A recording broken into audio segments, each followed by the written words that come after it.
Hi, welcome to OPSRACE training program. We were discussing about Git. So today we're gonna talk about the situation where somebody else make a change remotely. This change, you don't have that change, so you will just use Git pull and it will pull all the changes from the remote repository and bring it to the local repository. But let's say we were working on a certain file. Let's change nanob.txt. So some change is here.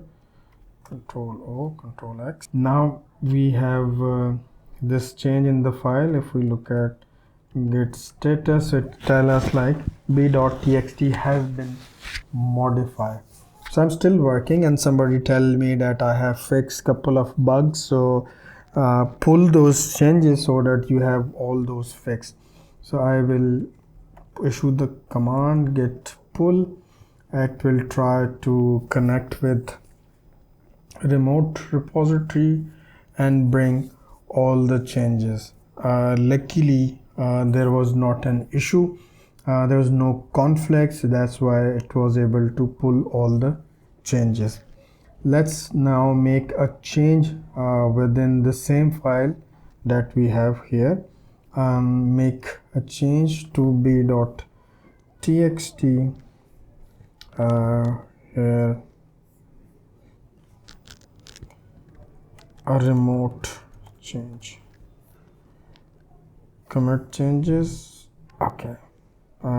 Get status, so we have a local change, same file, we have a remote change.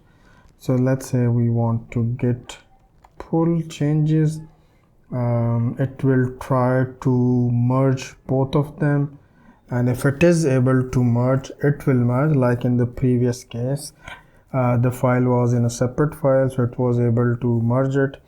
And this time it has an issue because it is not able to decide what changes to keep and how to manage the merge thing.